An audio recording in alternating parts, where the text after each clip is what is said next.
All right, welcome back once again, ladies, gentlemen, boys, girls, ghouls. Up this evening, we're just going to have a little bit of fun. Sure, we got a night morning design from Tucson. This is the TS Model 145 first Tucson knife that I purchased. Heard about these in a lot of, Reddit and some YouTubers, and decided to take the plunge and pick one of these up. Tonight we're going to be pairing it with some Parker's Heritage. This is their barrel finish series. This is 7 to 8 year old barrels that were finished in French Curacao barrels. So very vibrant, citrusy bourbon that we get from the Parker's Heritage collection, coming to us from Heaven Hill. So if you don't know, Parker Beam, yes, one of the relatives of Jim Beam, was a master distiller, famed master distiller of Heaven Hill. So I don't think the Parker's Heritages are being made anymore. I think they've moved on to different things, but, well, not sure if that's true or not, but hey. And also tonight, bear with me, just trying to see if I can get used to a new camera. Hopefully get the settings right, lighting right, focus right, all those good fancy things for you. So hey, let's see how well we can get in there and take a good look at this Tucson. Lovely straight, I'm gonna call that just a Wharncliffe titanium frame lock with a micarta overlay on top of that. Just great milling, some good jimping, really good flat, just ramped for purchase on this. Really good purchase. Cannot complain whatsoever on that. And of course we've got the writing. Some people will complain about that. Hey, it's made in China. They're proud of it. So, hey, good. They did a good job. They deserve to put that on there. Little hole. I guess you could say it's for a lanyard hole. Nice little glass breaker, skull crusher. That is part of that titanium back spacer. That is really long. Love that. This pocket clip, not my favorite. It does stick up there like it's erect. But I could alter that, but it actually doesn't bother me. It gives me a good place to index and know exactly where this knife is in my hands. Really nice. So yeah, TS45 night morning design, D2. Lovely grinds and lines on this. Just one thing, like their finish feels a little bit coarse on that blade, but haven't had any issues. I keep it oiled up, hasn't stained, haven't had any issues. Lockup is rock solid, no play side to side, up and down, so that's great. Can't complain there. Wow, what a great looking knife. Fit, finish, function, definitely centered well. Definitely can thumb flick it with that fuller. Definitely can spidey flick it with that fuller. And got that top flipper for a little bit of fidgety fun with this here knife. Ooh. So hopefully that's looking good, and hopefully we'll see the autofocus going a little wonky here and there, so it can happen, especially with lighting in these blades. Ugh, if anybody's got any tips on that, or maybe I should be using a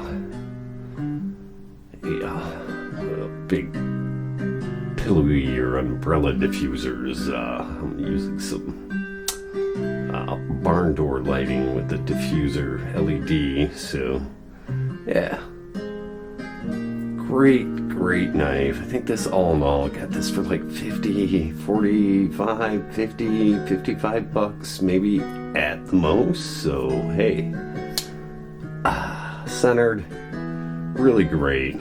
Can't complain about this knife. So we're shooting this in 4K. Was not able to do that with my old camera. I could do it with my iPhone, but storage issues, just no. It's just a pain in the ass. I should have opted for more internal memory, but you know, got an iPhone 13 Pro, so it does really well, you know, for video. But you know, there's something to be said about having a physical camera with interchangeable lenses and some of the bells, whistles, and features that come with that. So, gonna drink a little bit of this Parker's Heritage. Yeah, it's looking really good, really good. You know, it says these are 7 to 8 years old. It comes from their Rickhouse Q. I believe that's what it says on the back of this. As the second barrel finished bourbon in the series, this edition of Parker's Heritage Collection continues to pave the way for innovation at Heaven Hill Distillery.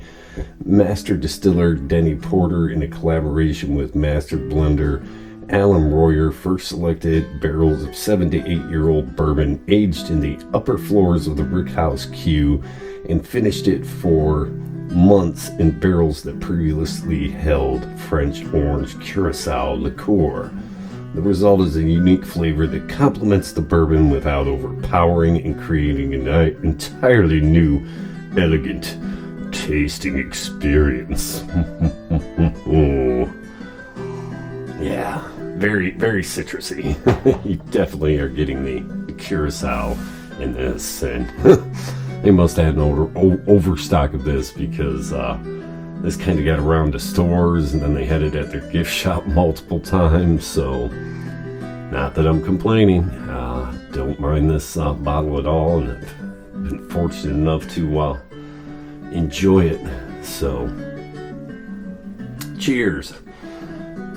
Don't really have the specs on this, didn't look it up. I've been playing with this camera all night and just getting used to the new menu. Not really a new menu, very much Canon's menu, just a lot more in the menu because this is a step up from the M200 that I was recording these on. So yeah, we'll see how this goes. All in all, yeah, getting into it, it's a pain in the ass, especially when you look at recording, and if you want to eventually live stream, I'm definitely going to have to buckle down and buy the AC adapter and the DC coupler. Two separate pieces that end up running you about $130 or something. I wish they would bundle it together in a kit like they did for the M series adapters, but hey, we'll see if they do. If they don't, I'm kind of in the position where I just have to buckle down and buy both of them at this point, because don't want to depend on the internal battery. My experience with the M200 was with their AC adapter using the dummy battery. I could shoot quite a long time on and off or continuously with no overheating problems, but batteries tend to make cameras overheat, especially when you're recording video. So it's nice to have that AC adapter. So hey, just a quick first video. Hopefully you guys are getting some good detail. Figured I'd put Marduk up here because, he's got plenty of detail to look at it. Any old Dungeons and Dragons fans, the cartoon series, Marduk, freaking great job by NECA. Really, really great detail. Totally 80s, man. Fucking love it. Alright, guys. Have a nice day. Give me a like, give me a subscribe, comment, even though nobody is, and I'm not going to complain about that because, you know, eventually, somewhere, maybe. Cheers.